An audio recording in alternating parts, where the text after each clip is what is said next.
Setiap makhluk hidup membutuhkan makanan untuk bertahan hidup. Melalui makanan, makhluk hidup memperoleh energi yang digunakan untuk tumbuh, bergerak, dan melakukan aktivitas. Interaksi antar makhluk hidup dalam ekosistem itu berupa rantai makanan.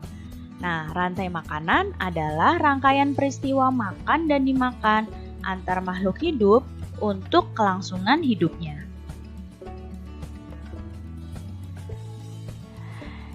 Nah, apa saja peran makhluk hidup dalam rantai makanan? Adakah yang tahu? Ya, peran makhluk hidup dalam rantai makanan yang pertama adalah sebagai produsen. Produsen ini adalah makhluk hidup yang dapat membuat makanannya sendiri melalui fotosintesis. Nah, apakah kamu tahu makhluk hidup apa yang melakukan fotosintesis? Iya, makhluk hidup yang melakukan fotosintesis adalah tumbuhan hijau. Ya. Kemudian, peran makhluk hidup dalam rantai makanan yang berikutnya adalah konsumen. Nah, konsumen ini adalah makhluk hidup yang tidak dapat membuat makanannya sendiri, sehingga bergantung pada makhluk lain. Contohnya adalah hewan. Dan yang satu lagi adalah pengurai. Pengurai ini adalah makhluk hidup yang mengurai sisa-sisa tubuh makhluk hidup yang lain yang telah mati. Contohnya, pengurai adalah cacing tanah, jamur, dan juga bakteri. Sekarang perhatikan piramida rantai makanan berikut ini. Nah, bisa kalian lihat di sini ada bentuk seperti piramida. Yang paling bawah ini adalah produsen. Ya, produsen ini adalah tumbuhan hijau. Nah, jumlahnya paling banyak. Ya, di sini produsen jumlahnya paling banyak. Di atasnya produsen dalam piramida rantai makanan ini ada konsumen satu. Konsumen satu ini hewan herbivora atau hewan omnivora. Nah, di sini jumlahnya konsumen satu lebih sedikit dibandingkan dengan produsen. Kemudian di atasnya konsumen satu ada konsumen dua. Jumlahnya lebih sedikit dari konsumen satu. Nah, konsumen dua ini adalah hewan-hewan karnivora. Dan yang paling atas ada konsumen tiga atau konsumen puncak. Di sini hewan-hewan karnivora dan jumlahnya semakin sedikit. Tidak ada lagi yang memakan konsumen puncak ini. Sekarang perhatikan rantai makanan berikut ini. Nah, di sini bisa kalian lihat ada gambar tumbuhan, kemudian ada gambar tikus, ular, elang, dan jamur. Nah, di sini rantai makanan yang ada pada di hadapan kalian adalah rantai makanan pada ekosistem sawah. Di sini yang pertama kita lihat nomor 1, ini adalah produsen. Ya, tadi produsen adalah tumbuhan hijau yang memproduksi makanannya sendiri melalui fotosintesis. Nah, produsen ini atau tumbuhan ini di sini ini dimakan oleh tikus ini atau yang berperan sebagai konsumen satu. Jadi, tikus ini adalah konsumen satu. Konsumen satu adalah hewan herbivora atau omnivora yang memakan produsen secara langsung. Jadi, hewan-hewan yang langsung memakan tumbuhan itu adalah hewan yang konsumen satu. Hewan yang pemakan tumbuhan secara langsung. Nah, di sini tikusnya ini kemudian dimakan oleh ular. Ya, tikusnya dimakan oleh ular. Ular berperan sebagai konsumen 2. Nah, di sini konsumen 2 adalah hewan karnivora yang memakan konsumen 1. Dan kemudian ular ini dimakan lagi oleh elang. Ularnya dimakan lagi oleh elang. Berarti di sini elang adalah konsumen 3. Konsumen 3 ini adalah hewan karnivora yang memakan konsumen 2. Di sini pada elang tidak ada lagi yang memakan elang. Berarti di sini elang mati dan akan diuraikan oleh pengurai atau dekomposer. Nah, jadi organisme yang mengurai konsumen 3 ini adalah pengurai atau dekomposer. Hasil penguraiannya akan jadi sumber makanan bagi tumbuhan. Nah, jadi rantai makanan seperti ini akan terus berputar. Produsen dimakan oleh konsumen 1, konsumen 1 dimakan oleh konsumen 2, konsumen 2 dimakan oleh konsumen 3, konsumen 3 kemudian mati diurai oleh pengurai atau dekomposer dan menjadi sumber makanan lagi bagi produsen. Dalam rantai makanan itu terjadi aliran energi. Aliran energi adalah proses berpindahnya energi dari satu makhluk hidup ke makhluk hidup lainnya. Energi tersebut kemudian berpindah saat makhluk hidup tersebut dimakan oleh makhluk hidup lainnya. Nah, di sini pertama ada matahari. Matahari adalah sebagai sumber utama energi makhluk hidup. Karena matahari ini digunakan oleh tumbuhan sebagai untuk fotosintesis, ya. Jadi energi matahari ini digunakan oleh tumbuhan dan menghasilkan bahan makanan dari proses fotosintesis ini. Nah, tumbuhan ini kan sudah memiliki bahan makanan, sudah memiliki energi. Nah, kemudian tumbuhan ini dimakan oleh konsumen 1, ya.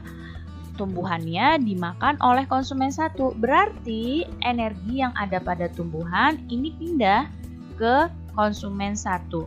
Ya, tumbuhan dimakan oleh konsumen 1 dan tumbuhannya jadi sumber energi bagi konsumen 1 ini. Kemudian konsumen 1-nya dimakan oleh konsumen 2. Berarti energi ini pindah lagi ke konsumen 2. Dan artinya konsumen 1 ini jadi sumber energi bagi konsumen 2. Konsumen 2 ini dimakan lagi nih. Nah, dimakan lagi oleh konsumen 3. Berarti energi pada konsumen 2 pindah ke konsumen 3. Berarti di sini konsumen 2 jadi sumber energi bagi konsumen 3. Nah, konsumen 3 kan sudah tidak ada yang makan lagi. Berarti makhluk hidup ini mati, kemudian energi dari konsumen 3 pindah ke pengurai. Nah, nutrisi dari pengurai akan diserap lagi oleh tumbuhan. Nah, jadi begini ya aliran energinya ya. Dari tumbuhan, kemudian energinya pindah ke konsumen 1, energinya kemudian pindah dari konsumen 1 pindah ke konsumen 2 energinya karena dimakan oleh konsumen 2 ke konsumen 3 dan ke pengurai dan balik lagi. Di sini produsen atau tanaman memiliki jumlah energi terbesar. Produsen mempunyai energi terbesar karena mampu menghasilkan makanannya sendiri. Tahukah kamu apa tadi produsen? Ya, produsen di sini adalah tumbuhan hijau. Oleh karena itu, tumbuhan jadi sumber energi bagi makhluk hidup lainnya. Dari produsen, energi akan pindah ke konsumen dalam sebuah rantai makanan. Nah, kalian lihat di sini ada sekelompok anak-anak sedang belajar. Dan ternyata salah satu temannya menemukan buku yang menjelaskan tentang rantai makanan. Dan temannya berkata bahwa buku tersebut dapat digunakan untuk belajar menyusun karangan non-fiksi. Nah, kemarin kan kalian sudah mempelajari cara menentukan ide pokok. Ide pokok itu dapat dikembangkan menjadi paragraf non-fiksi. Untuk menulis paragraf non-fiksi, kamu harus mencari informasi dulu berdasarkan fakta yang kamu baca dari berbagai sumber. Nah, lalu bagaimana ya langkah-langkah menulis karangan non-fiksi? Yang pertama, kalian harus menentukan topik apa yang akan kalian kembangkan jadi sebuah paragraf atau jadi sebuah teks. Selanjutnya, kalian buat daftar kosakata sebanyak-banyaknya yang berkaitan dengan topik yang kalian ambil. Berikutnya, kalian tuliskan ide-ide pokok berdasarkan kosakata yang sudah ditentukan.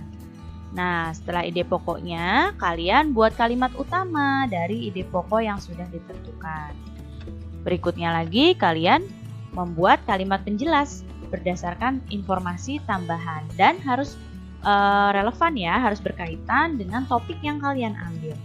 Dan jika sudah jadi, kalian tinggal susun kalimat utama dan kalimat penjelas dengan urutan sehingga menjadi paragraf yang padu.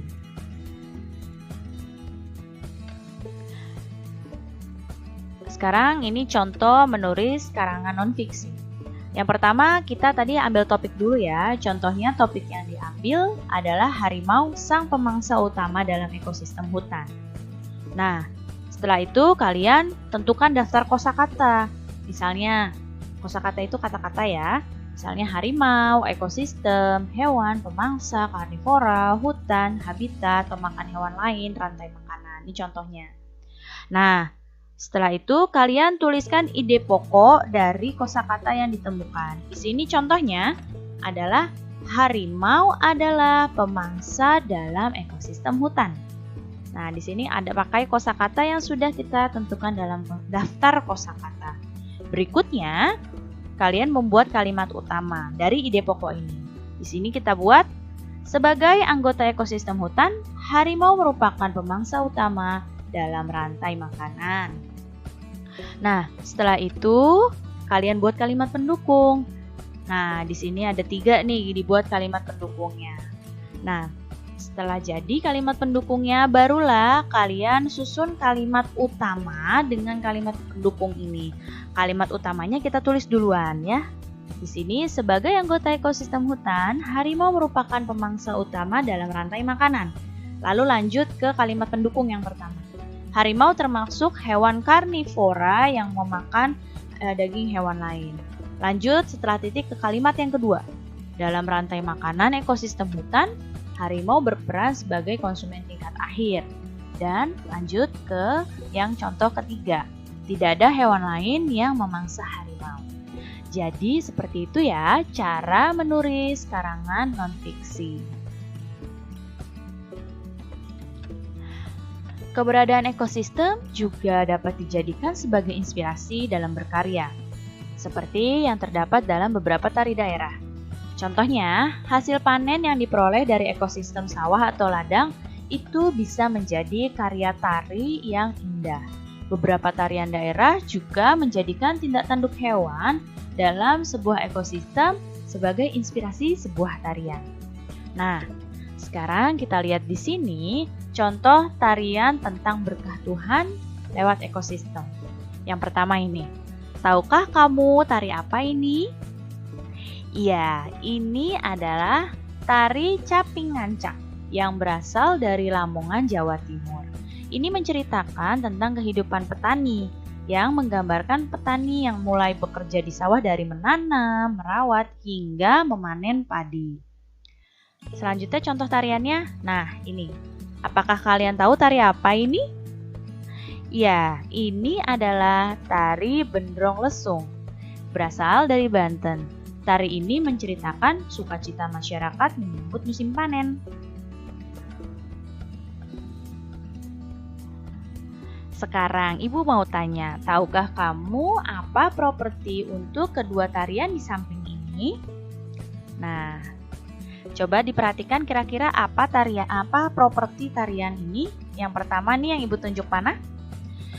Iya, betul sekali. Ini adalah propertinya caping ya. Ini properti untuk tariannya caping. Kalau yang ini, yang gambar kedua, apa propertinya? Benar, propertinya adalah alu dan lesung.